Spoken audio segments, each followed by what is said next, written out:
waktu kita develop skenario juga mengambil sudut pandang Alif. Jadi kita sebenarnya dari treatment, dari shot, dari semua visual dan kamera movement, semuanya itu akan mengambil point of view Alif. Jadi apa yang Alif rasakan itu yang mencoba kita translate ke dalam visual. Jadi mungkin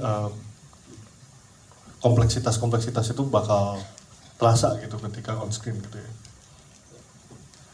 Iya, dan selain dari karakter, kita juga membuat bagaimana suasananya gripping gitu, kotanya terasa sesak, dan juga dari segi teka-teki gitu. Jadi misalnya di awal-awal ketika masih di rumah kita cenderung stabil, tapi ketika keluar rumah kameranya cenderung shaky gitu. Jadi itu untuk mewakili juga sudut pandang Alif itu gitu. Dan satu hal lagi yang menurut kami lebih penting adalah kompleksitas dari karakternya, bahwa apa yang dirasakan oleh karakternya tidak dua dimensi saja gitu, karena karakter masing-masing karakter di sini ini punya tidak hanya baik buruk tapi punya rahasia yang kemudian perlahan-lahan terkuak gitu. Dan jadi kompleksitasnya tuh lebih ke sana sih, dan bagaimana kita berupaya agar menjaga itu, berupaya untuk bareng-bareng sama Alif untuk mencari tahu apa yang kemudian dia tahu, dan kemudian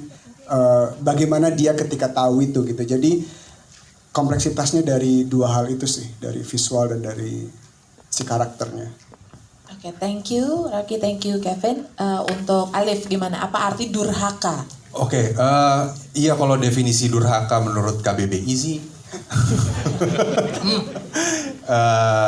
hanya dari anak ke orang tua jika anak melakukan hal-hal yang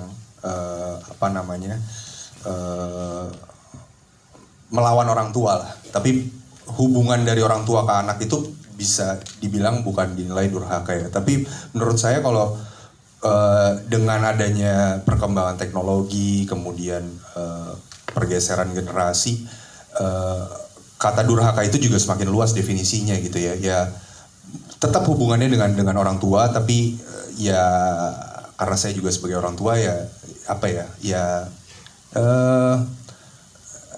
ya kita tidak benar-benar menghormati orang tua, ya itu bagian dari durhaka kalau buat saya gitu.